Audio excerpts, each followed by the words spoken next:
Welcome बच्चों। आज चलिए हम सॉल्व करते हैं नवोदय विद्यालय के लिए कुछ इम्पॉर्टेंट क्वेश्चंस। चलिए शुरू करते हैं। देखिए इसमें समान आकृति के प्रश्न हैं। इस चित्र के तरह कौन सा चित्र दिख रहा है हमें? ध्यान से देखिए। इसमें आप देखेंगे कि यहाँ पर उल्टा त्रिभुज बना है एकदम बराबर आकार का, तो ये आपका कैंसिल हो जाएगा। अब बचे ये तीनों। इसमें देखिए यहाँ पे चौड़ी सी आकृति दिख रही है, ऐसी केवल बी में दिख रही, तो ऑप्शन बी हमारा सेम टू सेम फिगर हो जाएगा। देखिए बच्चों, इसमें एक कार्टून जैसी आकृति है, तो आप इसके मुंह पे ध्यान दीजिए। इसके मुंह में देखिए यहाँ से लेके यहाँ तक लाइन बनी है, ऐसी लाइन सीधी केवल हमारे डी वाले ऑप्शन में। तो इस तरह के प्रश्न तो आप देखते ही सॉल्व कर सकते हैं। नेक्स्ट देखिए, अब देखिए इसमें आपको थोड़े से माइन्यूट फीचर्स देखने होंगे। यहाँ पर देखिए ऊपर दोनों तरफ क्या लगा हुआ है? प्लस, ठीक है। और आपका ऐसे तिरछी लाइन है और 3 डॉट यहाँ है और 3 डॉट नीचे हैं। तो ऐसी हमारी सेम टू सेम आकृति कौन सी है? केवल बी वाली है। नेक्स्ट देखिए, इसमें ऊपर 3 त्रिभुज बने हैं। अब आप ऐसे माइन्यूट फीचर्स को लेके चलिए, तो ऐसा केवल सी में बना है, तो यही हमारा सेम टू सेम फिगर हो जाएगा। नेक्स्ट देखिए, इसमें आपके चारों कोने पे खाली बॉक्स बने हैं और बीच में कट के निशान लगे हैं। तो ऐसा आपका केवल डी वाले में है, तो डी आपका सेम टू सेम फिगर हो जाएगा। इस फिगर को बच्चों ध्यान से देखिए। इसमें देखिए नीचे वाली लाइन पूरी कंप्लीट है, ऐसा केवल डी में है, तो ये हमारी सेम टू सेम आकृति हो जाएगी। इस फिगर को देखिए, बीच में डॉट है, 3 एरो अंदर की तरफ है, 1 एरो बाहर की तरफ। कौन सा? ये वाला। तो हमें ऐसा ढूंढना है जिसमें ये एरो इसमें भी नहीं है, इसमें भी नहीं है, इसमें है और इसमें भी है। तो यहाँ पर देखिए बच्चों थोड़ी सी मिसप्रिंटिंग है। इसमें सी और डी दोनों सही है, क्योंकि इसमें दोनों सेम फिगर है। तो या आप सी पे लगा दीजिए या डी पे लगा दीजिए। तो हम सी पे लगा देते हैं, ठीक है।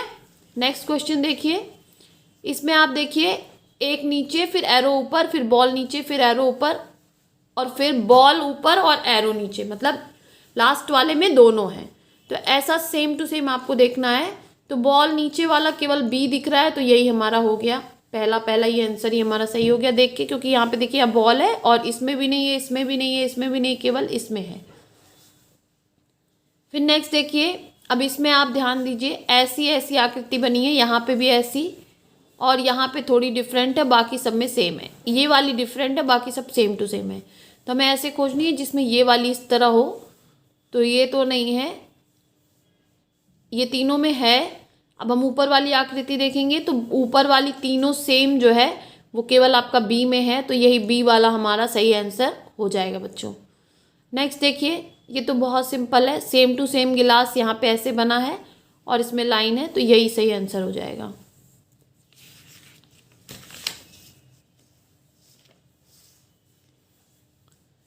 नेक्स्ट क्वेश्चन देखिए बच्चों, इसमें इस तरह से एरो की डिजाइनिंग बनी है, तो ऐसी केवल हमें बी में दिख रही, तो यही हमारा सही आंसर हो जाएगा। नेक्स्ट देखिए, 2 त्रिभुज एक दूसरे को काट रहे हैं और ऊपर नीचे अर्धवृत्त हैं, और इस साइड उल्टे त्रिभुज हैं। ऐसा देखने में हमको सेम टू सेम केवल सी वाला दिख रहा है, तो यही हमारा सही आंसर हो जाएगा बच्चों। नेक्स्ट देखिए, एरो इस तरफ है, तो पहले एरो इस तरफ वाला ढूंढेंगे, तो ये कैंसिल हो जाएगा आपका, ये तीनों बचा। फिर दूसरे में एरो इस तरफ है और बॉक्स है, तो ऐसा तीनों में है। फिर तीसरे में यहाँ बॉक्स है, इधर एरो है, तो इसमें त्रिभुज है, तो ये नहीं होगा। इसमें सर्किल है, तो ये नहीं होगा। तो हमारा ऑप्शन ए जो है वो सेम टू सेम हो जाएगा। इसमें देखिए बच्चों, इस तरह का सेम टू सेम कार्टून जैसा फिगर कौन सा है? हमारा ऑप्शन ए। तो ये इस तरह के प्रश्न तो देखते ही हल हो जाते हैं। देखिए बच्चों, इस तरह का हमारा कौन है? सेम टू सेम ऐसा बॉल के जैसा आकृति, जिसमें बॉल हो और इस साइड एक बॉल हो। तो अगर इस फिगर को हम ऐसे घुमा दें, तो हमें ये वाला फिगर मिल जाएगा, सी वाला। तो यहाँ पे हमारा सी वाला जो है वो सेम टू सेम फिगर हो जाएगा। नेक्स्ट देखिए, इसमें छोटे से बड़ा बॉल है और यहाँ पे इस तरह का ये है। यहाँ पर देखिए बच्चों, ये इस तरह का सेम टू सेम फिगर कौन है? अगर हम इसको थोड़ा सा घुमा दें इस तरफ, तो हमें ये वाला ए वाला फिगर मिल जाएगा। तो यही हमारा राइट आंसर हो जाएगा बच्चों। कभी कभी इस तरह से भी घुमा के प्रश्न पूछ लेता है कि एकदम सेम टू सेम तो दिया रहेगा लेकिन थोड़ा सा टर्न एंड ट्विस्ट करने पे मिलेगा। इसमें देखिए यहाँ 3 लाइन है, तो ऐसा केवल हमारा ए वाले में है, और यहाँ क्रॉस है, यहाँ सर्किल है, यहाँ भी क्रॉस है, यहाँ सर्किल, तो यही हमारा सही आंसर हो जाएगा बच्चों। नेक्स्ट देखिए, अब ये भी थोड़ा सा ट्विस्ट एंड टर्न वाला क्वेश्चन है। अब देखिए अगर हम इसको थोड़ा सा इस तरह से घुमा दें तो ये वाला ए वाला फिगर हमें मिल जाएगा, तो यही हमारा सही आंसर हो जाएगा बच्चों। नेक्स्ट देखिए, इस तरह का सेम टू सेम, ये तो देख के ही पता चल रहा है कि बी वाला है, चूंकि यहाँ पे इसमें 4 भाग में डिवाइड है और 2-2 डॉट हैं, तो यहाँ पे 2-2 डॉट है, यहाँ पे भी 2-2 डॉट हैं, बाकी सब में 1-1 डॉट है, तो ऑप्शन बी हमारा सही हो जाएगा। इस फिगर को देखिए बच्चों, इसमें एस है और यहाँ पे स्टार है, तो ऐसा हमारा सब में है। फिर हम दूसरे किसी फिगर को देखेंगे, यहाँ पे सर्किल है, यहाँ पे त्रिभुज, तो यहाँ पे सर्किल और त्रिभुज इसमें भी है, इसमें भी है, इसमें भी है। अब हमारा ये एरो ऊपर की तरफ होना चाहिए और बॉल नीचे की तरफ, तो एरो ऊपर की तरफ और बॉल नीचे की तरफ हमारा केवल ए में है, तो यही हमारा सही आंसर हो जाएगा बच्चों। नेक्स्ट देखिए बच्चों, अब इस तरह का फिगर हमारा कौन सा है कि जिसमें इस तरह की आकृति बनी हो और यूं जाके यूं पूरा कट होके आया हो। तो ऐसा देखिए आपका इसमें भी है, ठीक है, और इसमें है लेकिन इसमें लाइन ऊपर है तो ये नहीं होगा, इसमें तो है ही नहीं तो ये भी नहीं होगा, और इसमें भी ये लाइन यहीं ख़त्म हो गई है तो ये भी नहीं होगा। तो ऑप्शन बी हमारा सही होगा, क्योंकि देखिए ये वाली जो फिगर है इसको लेके हम चल रहे हैं, तो ये यहाँ तक आ रही है बिल्कुल। इसमें भी देखिए ये यहाँ से यहाँ तक आ रही है और ये लाइन, इसी चीज़ को हम कंसिडर कर रहे हैं, तो बी वाला हमारा एकदम सही आंसर हो जा रहा है। फिर देखिए एरो, फिर बॉल इधर, फिर एरो इधर, फिर बॉल उधर, तो एरो बॉल हमें चाहिए, ये भी नहीं है, ये भी नहीं है, ये देखिए ये सेम टू सेम है, एरो इधर बॉल इधर, फिर एरो इधर, फिर बॉल इधर, तो डी वाला हमारा सही आंसर हो जाएगा बच्चों। अब नेक्स्ट देखिए, सबसे पहले आप इसका मुंह देखिए, तो इसके मुंह के हिसाब से इसके मुंह के बीच में ऐसे आपका ये चतुर्भुज बना है और ऐसे बाहर निकला है, तो ऐसा चतुर्भुज बना हुआ आपका केवल बी वाले में है। और इसके कान को ध्यान दीजिए, एक कान देखिए गोल है, एक कान इस तरह, तो इसका भी एक कान गोल है, एक कान इस तरह, तो ये बी वाला हमारा सही आंसर हो जाएगा बच्चों। फिर देखिए ये पंखुड़ियाँ कितनी हैं, 1 2 3 4 5 6 7 8, तो हमें ऐसा चाहिए जिसमें 8 हो, तो इसमें देखते हैं 1 2 3 4 5 6 7 8, तो यही हमारा ए वाला सही हो जाएगा बच्चों। नेक्स्ट देखिए बच्चों, इसमें अब आप देखिए इस तरह से ये बीच में जो डिज़ाइन बनी है और बाहर आपकी इस तरह से लाइनिंग बनी है, तो ये इस तरह का आपको कहाँ पे मिल रहा है, आपको ध्यान देना है।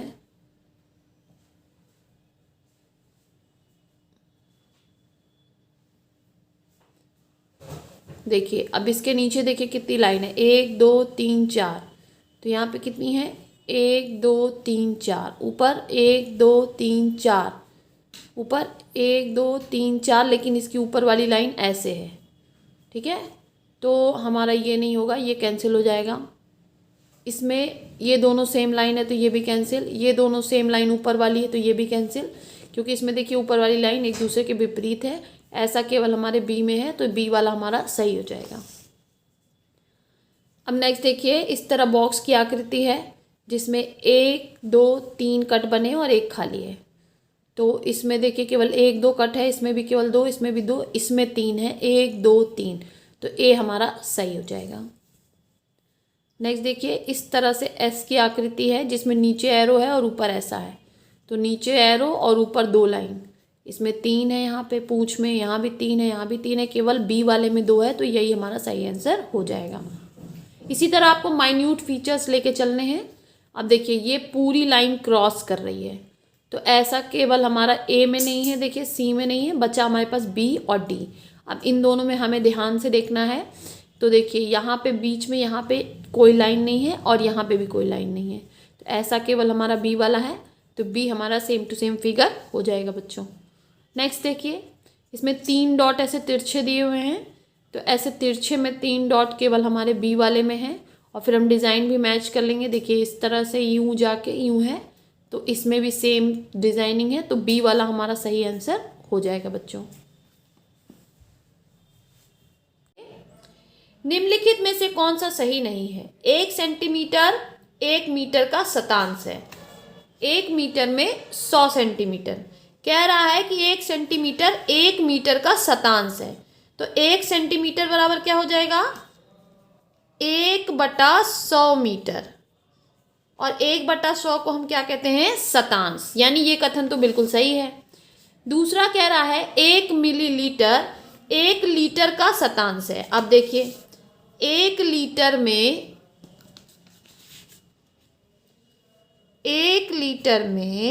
होते हैं 1000 मिलीलीटर, तो 1 मिलीलीटर कितना होगा? 1/1000 लीटर, यानी कि ये शतांश नहीं है। तो यही कोई जो कथन है हमारा, यही सही नहीं है। तो ऑप्शन बी हमारा हो जाएगा कि ये सही नहीं है। दूसरा क्वेश्चन कह रहा है बच्चों कि 672 × 36 × 25 बराबर है 5 दिनों में सेकंडों की संख्या, 1 सप्ताह में सेकंडों की सप्ताह, 7 सप्ताहों में मिनटों की संख्या, या 60 दिनों में घंटों की संख्या। अब इसको हम कैसे करेंगे? सबसे पहले आप लिख लीजिए यहाँ पे क्वेश्चन को, 672 × 36 × 25 बटे, अब देखिए यहाँ पे कह रहा है 5 दिनों में सेकंडों की संख्या, 1 सप्ताह में सेकंडों की संख्या। तो सेकंड में बदलने के लिए हम क्या करेंगे? सबसे पहले हम 60 से भाग देंगे, क्योंकि 1 मिनट में 60 सेकंड, फिर उसको मिनट, घंटे में 60 मिनट, फिर 1 दिन में कितने घंटे होते हैं? 24। तो पहले हम 1 दिन में इसको कन्वर्ट करेंगे और उसके बाद देखेंगे कि हमारा आंसर क्या आ रहा है। ठीक है, तो देखिए अब इसको कैंसिल करेंगे, तो ये हो जाएगा आपका 6 दहाई 60 और 6 का 36। अब देखिए 5 पचे 25 और 5 दूनी 10। अब 2 से ये कट जाएगा, 2 तिहाई 6। अब हमारे पास आ गया 672 × 3 × 5 बटा 60 × 24। अब देखिए 3 से काटिए, 3 अटे 24 कट गया, 5 से काटिए, 5 इकन्ने 5 और 5 दूनी 10 यानी 12। अब हमारे पास क्या आ गया? 672 बटा 12 × 8। ठीक, अब हम इसको काटेंगे तो देखिए ये कटेगा, 12 पचे 60 और 12 छक 72, 56 आ गया, 8 सते 56, यानी हमारे पास क्या आ गया? 7। यानी 7 क्या? 7 दिन, है ना, क्योंकि हमने 1 दिन में निकाला था। 1 दिन में हमने कैसे निकाला? देखिए हमने क्या किया, 1 दिन में 24 घंटे, 1 घंटे में 60 मिनट निकाला। कि अगर यही जो हमारे पास सीक्वेंस दिया है इसको हम सेकंड में कन्वर्ट करें तो 1 दिन के हिसाब से ये कितने दिन का हो जाएगा? तो 1 दिन के हिसाब से ये कितने दिन का आ रहा है? 7 दिन का। तो हमारा आंसर क्या हो जाएगा? हमारा आंसर हो जाएगा 1 सप्ताह में सेकंडों की संख्या। 1 सप्ताह में 7 दिन होते हैं, तो 1 सप्ताह में सेकंडों की संख्या। नेक्स्ट देखिए, भाग के एक प्रश्न में भाजक भागफल का 10 गुना है एवं शेषफल का 5 गुना है। यदि शेषफल 46 है तो भाज्य क्या होगा? अब इस प्रश्न को हम कैसे करेंगे? कह रहा है कि भाजक भागफल का 10 गुना है और शेषफल का 5 गुना। तो शेषफल हमारा हो गया कितना? 46। तो भाजक क्या हो जाएगा हमारा? 5 गुना है, तो 46 × 5 यानी 230। फिर भागफल हमारा क्या हो जाएगा? देखिए यहाँ दिया है भाजक भागफल का 10 गुना है, तो भागफल भाजक का 10वां हिस्सा हो जाएगा। तो भाजक हमारा है 230 बटा 10, आ जाएगा 23। अब हमें फॉर्मूला पता है कि भाज्य बराबर होता है भाजक गुणे भागफल प्लस शेषफल। ये तीनों हमें पता है तो हम भाज्य निकाल सकते हैं। तो देखिए भाजक है 230 गुणे भागफल है 23 धन शेषफल है 46।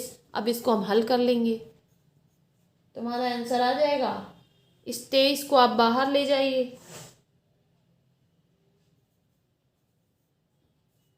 तो ये हो जाएगा 230 और यहाँ पे आ जाएगा आपका 23 दूना 46 होता है तो 2, तो ये आ जाएगा आपका 23 गुणे 232 बराबर आ जाएगा हमारा आंसर हल करने पे 5336। तो यही हमारा आंसर हो जाएगा बच्चों।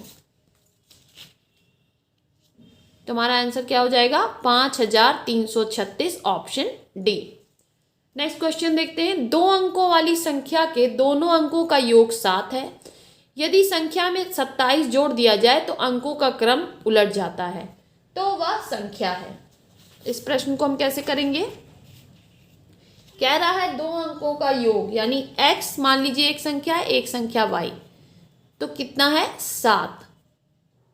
अगर हम उसमें 27 जोड़ दें, है ना, अगर हम उस संख्या में 27 जोड़ दें तो अब संख्या कैसे बनेगी? संख्या तो ऐसे बनेगी ना 10x प्लस y, क्योंकि 2 अंकों की संख्या है तो एक दहाई का अंक होगा, एक इकाई का अंक। हमसे कह रहा था कि अंकों का योगफल 7 है। अगर हम इसमें जोड़ दें कितना 27 तो क्या होता है? अंकों का क्रम पलट जाता है। अब अंकों का क्रम पलटेगा तो क्या बन जाएगा? 10y प्लस x, उल्टा हो जाएगा, है ना। दहाई वाला अंक इकाई के स्थान पे आ जाएगा और इकाई वाला अंक दहाई के स्थान पे आ जाएगा। अब हम इसको हल करेंगे तो देखिए क्या बनेगा। ये x इधर आएगा तो 10 में से एक x जाएगा तो ये बन जाएगा 9x। ये y इधर जाएगा तो ये बन जाएगा 9y और प्लस यहाँ 27। अब अगर हम 9y को इधर लाएंगे तो 9x माइनस 9y बराबर हो जाएगा, ये 27 इधर जाएगा तो ये बन जाएगा -27। अब हम 9 को बाहर निकाल लेंगे तो x माइनस वाई बन जाएगा हमारा -27/9। ये 9 बाहर निकला और फिर इधर आ गया, इसको काटेंगे तो 9 त्रिक 27, यानी हमारा आ जाएगा x माइनस वाई बराबर -3। और हमें पहले से पता है कि x प्लस वाई बराबर है 7। अब इसको दोनों को हम जोड़ दें अगर तो देखिए क्या बन जाएगा, y से कैंसिल हो जाएगा, 2x बराबर आ जाएगा। अब ये प्लस बनेगा तो +7 - 3 बराबर हो जाएगा 4 के। तो x क्या हो जाएगा 4/2 यानी 2 दूनी 4 यानी 2।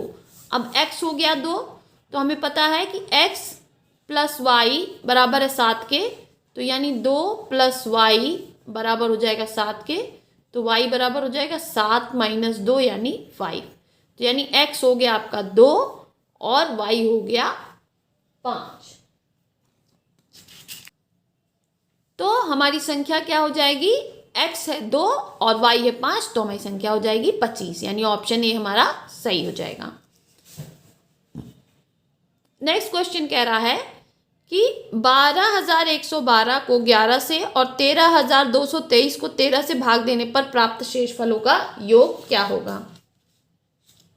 तो जब हम 11 से आपका इसमें भाग देंगे तो देखिए 11 फिर बचा 11 फिर 11 हो जाएगा, फिर 12 फिर 11 तो 1, यानी इसके उसमें हमें क्या बच रहा है, शेषफल 1। इसी तरह से देखिए जब हम 13 से भाग देंगे 13 करने 13, फिर ये 2 आ जाएगा नीचे, फिर 0 लगाएंगे, दूसरे 2 को उतारेंगे, फिर 13 करने 13, 9 बचा 93, तो फिर 13 × 7 = 91 और शेषफल क्या बचा 2। तो कह रहा है प्रश्न में क्या पूछ रहा था कि भाग देने पर प्राप्त शेषफलों का योग है। तो 1 से भाग देने पे आया 1 शेषफल और इस वाले में भाग देने पे आया 2, तो 1 और 2 को जोड़ देंगे तो आ जाएगा 3। तो आंसर हमारा क्या हो जाएगा? Option A 3। फिर कह रहा है किसी विद्यालय में 660 विद्यार्थी हैं, इन विद्यार्थियों का 2/3 लड़के हैं। तो सबसे पहले हमें लड़कों की संख्या ज्ञात करनी होगी। तो 660 गुणे 2/3, तो 3 दूनी 6, 3 दूनी 6, यानी 440 लड़के हो गए हमारे पास। ठीक है, 440 लड़के। फिर कह रहा है लड़कों की संख्या का 3/4 खिलाड़ी हैं। तो अब इसका 3/4 खिलाड़ी हैं, तो यानी 440 गुणे 3/4 यानी 3/4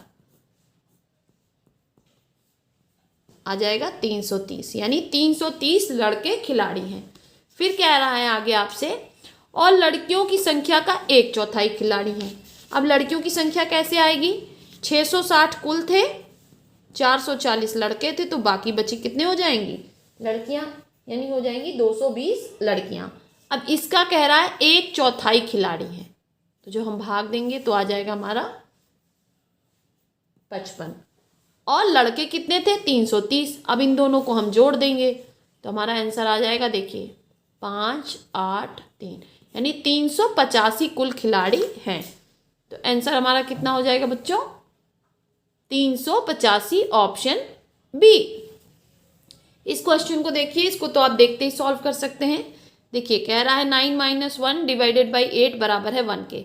फिर 98, यानी इधर देखिए आप बढ़ाते जा रहा है क्रम को, संख्या को घटाते जा रहा है। 9 था, फिर 9 8, फिर 9 8 7, फिर 9 8 7 6, 1 2 3 4 घटा रहा है, भाग हमेशा 8 से दे रहा है। और आंसर क्या आ रहा है? 1, फिर 1 2, फिर 1 2 3, फिर 1 2 3 4। ठीक, यानी जितना यहाँ पे है तो उसी क्रम से संख्या आ रही है। तो इसका आंसर क्या होगा? आप देखिए 9 8 7 6 5 4 है और 6, तो यहाँ पे आंसर क्या आना चाहिए? 1 2 3 4 5 6। तो ये हमारा ऑप्शन सी सही हो जाएगा। ये तो देखते ही आप हल कर सकते हैं। नेक्स्ट क्वेश्चन देखिए बच्चों, कह रहा है 0.0159 में 1 का स्थानीय मान है। तो अब 1 जो है वो कहाँ पे है? 0.01 पे।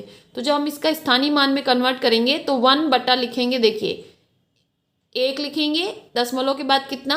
1, तो 1 शून्य यहाँ लगाएंगे, फिर कितना स्थान है? 2, तो दशमलव के बाद जितना स्थान है उतना शून्य, यानी 1/100। क्वेश्चन देखिए, निम्न संख्याओं में से किस संख्या का क्रम सही है? तो अब देखिए जो माइनस की संख्याएं हैं वो हमेशा 0 से छोटी होंगी। तो यहाँ पे बड़ा दिखाया है तो ये गलत है, ये भी गलत है। यहाँ पे छोटा दिखाया है लेकिन -500 -100 से छोटा होगा, यानी माइनस में जितनी बड़ी संख्या वो उतनी ही छोटी। तो हमारा ऑप्शन डी देखिए एकदम साफ साफ पता चल रहा है कि सही है, क्योंकि -500 जो है वो -100 से छोटा है और -100 0 से छोटा है, जो है वो 100 से छोटा है। ठीक, फिर नेक्स्ट क्वेश्चन कह रहा है 49,532 का सन्निकट हजारवां मान बताइए। तो अब यहाँ देखिए हजारवां मान बताने के लिए ये जो हमारा आपका 1000 के प्लेस पे देखिए क्या है? 9 है और यहाँ पे क्या है? 5 है। तो हम हजारवां का निकटतम मान निकालने के लिए, यानी 1000 प्लेस का अप्रॉक्स वैल्यू निकालने के लिए किसको देखते हैं? 100 वाले प्लेस को। अब यहाँ पे 5 है, तो यहाँ पे 5 है तो इसमें 1 प्लस हो जाएगा। अब 9 में 1 प्लस होगा तो ये 10 हो जाएगा। अब 10 होगा तो 10 में यहाँ 0 आ जाएगा और 1 आगे प्लस होके कहाँ बढ़ जाएगा? 4 पे। तो आंसर हमारा क्या हो जाएगा? 50,000। कह रहा है नेक्स्ट क्वेश्चन 120 और 300 के बीच के पूर्ण वर्गों का योग है, यानी 120 से लेके 300 तक के बीच में जो भी पूर्ण वर्ग के नंबर आते हैं उनका योग क्या होगा? 120 से लेके 300 तक हमारे जो वर्ग आएंगे पूर्ण वर्ग वो होंगे 11 के वर्ग से लेके 17 के वर्ग तक की संख्याएं। तो देखिए हम उनको लिख लेते हैं। तो पहले हो जाएगा हमारा 121 प्लस 144, 12 का वर्ग, फिर 13 का वर्ग 169, फिर 14 का वर्ग 196, फिर 15 का वर्ग 225, फिर 16 का वर्ग 256, फिर 17 का वर्ग 289। इसके बाद 18 का वर्ग हो जाता है 324, जो कि 300 से ऊपर चला जाता है। इन सबको हम जोड़ेंगे तो हमारा आंसर आ जाएगा 1400। तो राइट आंसर हमारा क्या हो जाएगा बच्चों? Option D 1400। कितने 1/6 मिलकर 41 सही 2/3 के बराबर होते हैं? इसको हम कैसे निकालेंगे? पहले हम बच्चों 41 सही 2/3 को कन्वर्ट करेंगे। देखिए कैसे करेंगे, ये हो जाएगा, ऐसे कन्वर्ट होता है 41 गुणे 3 धन 2 बराबर 3। इसको हल करेंगे तो क्या आएगा हमारा, 41 में आप 3 का गुणा कर दीजिए तो ये आपका आ जाएगा बच्चों 125/3। अब कह रहा है कितने 1/6 होंगे, तो हम इसमें भाग दे देते हैं। तो 125/3 भागा हो जाएगा आपका 1/6। अब आपको पता है कि अगर हम किसी भिन्न से भाग देते हैं तो उसको उल्टा करके गुणा कर देते हैं। 3 तो गुणे हो जाएगा, इसको उल्टा कर दीजिए तो ये हो जाएगा 6/1। तो 3 से यहाँ काटिए तो 3 दूनी 6। अब इसमें गुणा करके निकाल लीजिए तो 5 दूनी 10, 2 दूनी 4, 1 5 और 2 करने 2, यानी कुल 250 1/6 मिलकर इसको बनाएंगे। तो हमारा आंसर क्या हो जाएगा बच्चों, हमारा आंसर हो जाएगा देखिए, तो हमारा आंसर क्या हो जाएगा बच्चों, कितने 1/6 मिलकर बना रहे हैं, तो कुल 250 1/6 मिलकर 41 सही 2/3 को बना रहे हैं। फिर देखिए कह रहा है 80 और 90 के बीच की सभी अभाज्य संख्याओं का गुणनफल क्या होगा। तो 80 से 90 के बीच में पहले हमें ये पता होना चाहिए कि कौन कौन सी अभाज्य संख्याएं आती हैं। तो 80 से 90 के बीच में केवल 2 अभाज्य संख्याएं आती हैं, एक है 83 और एक है 89। अब इनका गुणनफल करेंगे हम तो हमारा आंसर आ जाएगा 7387। इसीलिए मैंने अभाज्य संख्याओं की एक लिस्ट अपने वीडियो पे दिखाई थी, आप उसको बहुत अच्छे से देख लें और याद कर लें। देखिए तो हमारा आंसर क्या हो जाएगा 7387। फिर कह रहा है उन सभी अभाज्य संख्याओं का जो 17 से बड़ी नहीं है योगफल है। अब यानी 17 से नीचे की जो अभाज्य संख्याएं हैं हमको उनका योगफल निकालना है। तो 17 से नीचे की अभाज्य संख्याएं कौन कौन सी हैं बच्चों, पहली अभाज्य संख्या 2, फिर 3, 5, 7, 11 और 13 और 17। ठीक, 17 से बड़ी कह रहा है ना, प्रश्न में क्या कह रहा है, जो 17 से बड़ी नहीं है, लेकिन 17 को तो हम काउंट करेंगे तो इसको हम जोड़ लेंगे। तो देखिए हमारा आंसर क्या हो जाएगा। अब देखिए इसको कैसे शॉर्ट में कैसे जोड़ते हैं, 13 7 जोड़िए 20, 17 3 जोड़िए 20, 20 20 40 और उसके बाद आपका यहाँ 10 50 51 और 7 58। तो आंसर हमारा क्या हो जाएगा, आंसर हमारा हो जाएगा बच्चों 58।